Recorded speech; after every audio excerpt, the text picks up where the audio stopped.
جب ہم سیاست کے بارے میں سوچتے ہیں، سیاستدانوں کے بارے میں سوچتے ہیں تو سب سے پہلے ہمارے ذہنوں کے اندر آتا ہے جلسے، جلوس، ریلیاں، کارنر میٹنگ، پارلیمنٹ، سینٹ کے اجلاس آ جاتے ہیں اور پھر انٹینس ماحول، پریس کانفرنسز جو ہے نا وہ آ جاتی ہیں. لیکن اگر آپ تھوڑی دیر رک کر بیٹھ کر سوچیں کہ یہ بھی انسان ہیں جن کی فیملیز بھی ہیں جو پوری پالیٹکس اپنی جاب کرنے کے بعد اپنے گھر جاتے ہیں، اپنے بچوں کے ساتھ بھی وقت گزارتے ہیں، تو ان کا وہ وقت کیسا ہوتا ہے. تو یہ اسپیشل سیگمنٹ جو ہے نا اس رمضان ٹرانسمیشن کے لیے وہ ایکسپلور کرنے کے لیے ہم لے کر آئے ہیں تاکہ آپ لوگ جان سکیں ان تمام چہروں کو، ان تمام ناموں کو جن کو آپ شاید بطور پولیٹیشین جانتے ہیں اور ان کی پرسنل لائف کے بارے میں وہ خود کیسے زندگی گزارنا پسند کرتے ہیں وہ اتنا زیادہ نہیں پتا، تو وہ ہم جاننے کی کوشش کرتے ہیں. تو رانا ثناء اللہ صاحب ہمارے ساتھ موجود ہیں. سر السلام علیکم.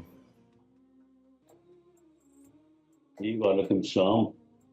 رانا صاحب سب سے پہلے تو رمضان بہت بہت مبارک آپ کو. اچھا، اب میں اور عائشہ یہاں پہ بریک میں یہ چیز ڈسکس کر رہے تھے کہ ایک عدد ایسے انسان کے جو بہت زیادہ ایکٹیولی انوالوڈ ہیں نہ صرف سوشل ورک میں بلکہ پاکستان کے کافی سینسٹیو معاملات کے اندر. تو رانا صاحب شروع کرتے ہیں ایک نرم سے کوشچن سے، وہ یہ ہے کہ آپ کا رمضان کیسے گزرتا ہے؟ دیکھیں، رمضان میں تھوڑا سا جو ہے وہ ایک روٹین جو ہے وہ میں اسے ڈسٹرب تو نہیں کہوں گا لیکن تھوڑا بہت اس میں چینجنگ ہوتی ہے کہ خاص طور پہ جو پبلک ڈیلنگ ہے تو وہ یا تو پھر افطاری سے پہلے یا پھر افطاری کے بعد، تراویح کے بعد جو ہے وہ ٹائم رکھا جاتا ہے. اور اسی طرح سے افطار پارٹیاں شروع ہو جاتی ہیں، وہاں پہ گیدرنگز ہوتی ہیں، لوگوں سے ملنا ملانا ہو جاتا ہے. بلکہ اب تو سحریوں کا بھی رواج جو ہے وہ چل پڑا ہے. بالکل. اور جس طرح سے افطاریوں کی گیدرنگ ہوتی ہے سحریوں کی بھی گیدرنگ ہوتی ہے. رانا صاحب ویسے ہم تو انتظار کرتے ہیں کہ آخری عشرے میں جا کے سحریوں اور افطاریوں کی دعوتیں آئیں گی. آپ کا پورا رمضان ایسے ہی چل رہا ہوتا ہے، شروع سے ہی آنا شروع ہو جاتی ہیں دعوتیں؟ بس اب پہلے ایک دو دن ذرا تھوڑا وقفہ ہوتا ہے تو اس کے بعد پھر یہ شروع ہو جاتا ہے اور یہ پھر سلسلہ جو ہے یہ عید ملن پارٹیز تک چلتا رہتا ہے. واہ، تو اچھی رونق رہتی ہے، لوگوں سے جو ہے وہ بہتر رہتا ہے اور جو سرکاری مصروفیات ہیں وہ پھر ان دنوں میں تھوڑا کم ہو جاتی ہیں. اچھا، میں یہ جاننا چاہی تھی کہ بینگ اے پولیٹیشین رانا صاحب، رمضان جو ہے وہ آپ کی زندگی کے اندر، آپ کی مصروفیات کے اندر، وہ تو آپ نے بتا دیا کہ کیا تبدیلی لے کر آتا ہے، تھوڑا سلو ہو جاتا ہے سب کچھ. ایز اے ہیومن بینگ آپ کی زندگی میں کیا تبدیلی لے کر آتا ہے رمضان؟ رانا ثناء اللہ صاحب جو ہیومن بینگ ہے ان کی زندگی میں کیا تبدیلی آتی ہے؟ دیکھیں، اس میں ایک تو یہ ہے کہ اب تو پچھلے 2-3 سال سے موقع نہیں ملا، تو ایک تو یہ ہے کہ رمضان میں عمرہ پرفارم کرنے کے بھی جو ہے وہ ہم اس سے پہلے جو ہے وہ وقت نکالتے رہے ہیں. اور اب بھی کوشش ہے کہ انشاءاللہ تعالیٰ اس سال تو نہیں ہو سکا لیکن اچھا رانا صاحب، آپ کی سنس روٹین آپ کہہ رہے ہیں کہ رمضان کے اندر تھوڑی سی چینج ہوتی ہے اور پھر عید ملن پارٹیز تک آپ نے ذکر کیا کہ رونق میلے والا ایک حساب کتاب چلتا رہتا ہے، سیاسی سرگرمی میں تھوڑا سا بریک آ جاتا ہے. تو آپ افطار پارٹیز کو زیادہ پسند کرتے ہیں، دعوتوں کو، یا سحری کو، یا آپ کی فیوریٹ عید ملن والی رینج ہوتی ہے؟ آپ کی زندگی میں رونق زیادہ کس چیز میں؟ دیکھیں، میں سمجھتا ہوں کہ افطار پارٹیز جو ہیں وہ زیادہ بہتر اس لیے ہوتی ہے کہ جانے کا وقت بھی ایک مقرر ہوتا ہے اور اس کے بعد پھر وہاں پہ جو ہے وہ فوراً ہی آپ کو تھوڑے وقت میں جو ہے وہ وہاں سے فرصت بھی ہو جاتی ہے کیونکہ بعد میں لوگوں نے نماز وغیرہ اور تراویح وغیرہ کے لیے جانا. بالکل. تو ورنہ تو پھر آپ جس گیدرنگ میں بھی جائیں تو وہاں پہ آپ کو وہ کافی زیادہ ٹائم جو ہے وہ دینا پڑتا ہے. اچھا، لیکن بہرحال جب بھی وہ سحر ہو یا افطار ہو یا عید ملن پارٹی اپنے لوگوں کے ساتھ ملنا، ان کے ساتھ بیٹھنا، ان کے ساتھ وہ کرنا. اور رانا صاحب جب یہ ملنا ملانا ہوتا ہے، سیاسی لوگ جب مل کر بیٹھتے ہیں چاہے افطار ہو یا سحر ہو، پھر بھی سیاست کی باتیں تو ہوتی ہی ہوں گی نا, یا پھر آپ کہتے ہیں کہ نہیں یہ والی میٹنگ ایسے ہے, اس میں ہم سیاست کی کوئی بات نہیں کریں گے, اس میں صرف ہم انجوائے کریں گے کہ یہ افطاری کا وقت ہے یا سحری کی دعوت ہے, یا کہیں نہ کہیں سے آ جاتی ہیں سیاسی باتیں بھی؟ نہیں, وہ سیاسی باتیں تو ہر جگہ ہی ہوتی ہیں. وہ تو اب آپ نجی محفلوں میں بھی بیٹھے, جو لوگ سیاست سے متعلق نہیں بھی ہوتے, وہاں پہ بھی یہ چیزیں یہ بات ڈسکس ہو صحیح رہی ہے ہوتی ہیں, کیونکہ سیاست سے مراد یہ ہے کہ ملکی حالات کو ڈسکس کرنے کو ہی سیاست کی باتیں یا سیاست ڈسکس کرنا کہتے ہیں. تو کون ہے جو ملک سے ہٹ کے جو ہے وہ رہ سکتا ہے؟ ملکی حالات کو ہر کوئی ڈسکس کرتا ہے, ہر کوئی فکر مند بھی ہوتا ہے. جیسے آج اگر ہم بیٹھے ہیں تو جو رات واقعات ہوئے ہیں افغانستان کے حوالے سے, دہشت گردوں کے حوالے سے, تو آج ہر آدمی جو ہے اس کے متعلق بات کر رہا ہے کہ کیا ہوا ہے, کیسے ہوا ہے, اور پھر لوگ جاننے کی کوشش کرتے ہیں کہ شاید ہمارے بہت زیادہ انفارمیشن ہوگی, اور جتنی انفارمیشن ہوتی ہے ہم بھی کوشش کرتے ہیں کہ لوگوں کو بتایا جائے, ان کو بتایا جائے. اور آپ تو کی جاب ملکی بھی رانا حالات صاحب کو ہمیشہ ہر ایسی جگہ پہ رہی ہی ہے نا ڈسکس کرتے ہیں. کہ میڈیا بہت زیادہ, آپ ہم دیکھتے بھی ہیں آپ کو ٹی وی چینلز کے اوپر بیٹھ کے, آپ بہت زیادہ انگیج بھی رہتے ہیں میڈیا کے ساتھ, ڈیفینیٹلی لوگ آپ سے سوال بھی کرتے ہوں گے. تو اس چیز کے اندر کچھ کمی لے کر آتے ہیں آپ رمضان کے اندر؟ میں کوشش کر رہی ہوں کہ رمضان کے پہلو تک ہی ہم محدود رکھیں اپنی گفتگو کو. میڈیا انٹریکشنز کے اندر آپ کی کچھ کمی آ جاتی ہے رمضان کے اندر کہ آپ کہتے ہیں کہ بھئی اپنے پی اے کو کہ بھئی بہت زیادہ میڈیا کے سوالات مت لانا, میں چاہتا ہوں کہ تھوڑا سا وقت جو ہے نا ریفلیکشن میں بھی گزرے رمضان کے مہینے کے اندر؟ نہیں, اس میں جو ہے نا وہ آپ میڈیا کے لوگ اتنے برا ہیں اور بے رحم ہیں کہ اس میں آپ کمی لانے نہیں دیتے. جس طرح سے آج اب میرے پاس میرے حلقے سے, میں فیصلہ آباد میں ہوں, میرے حلقے کے جو ہے وہ کافی سارے لوگ جو ادھر حال میں بیٹھے ہیں, لیکن آپ نے جو ہے وہ مجھے انگیج کر کے ہی چھوڑا ہے.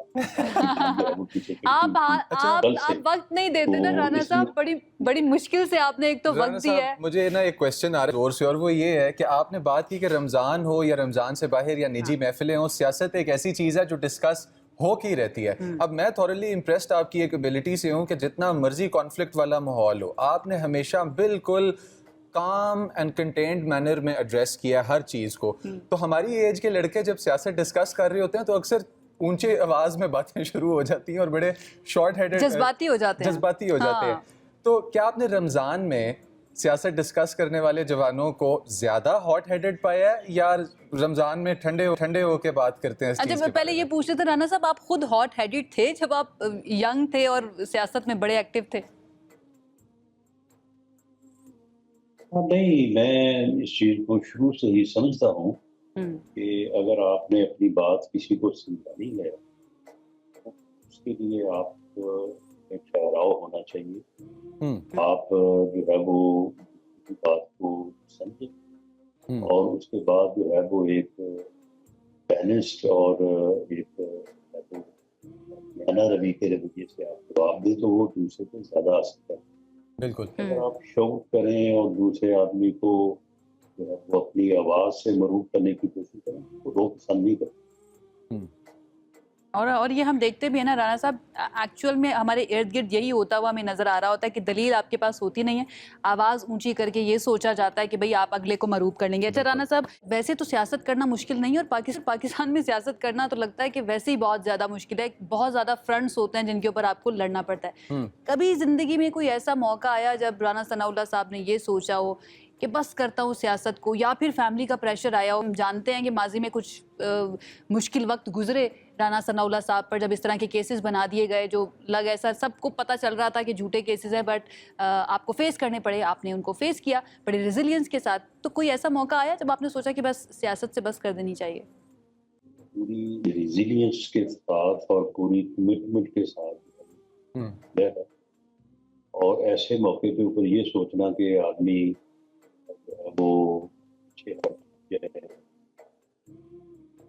تو یہ تو میں سمجھتا ہوں کہ پھر اپنے مقصد کے ساتھ جو ہے وہ اخلاص کی نشانی نہیں ہے کہ پھر آپ ایک یعنی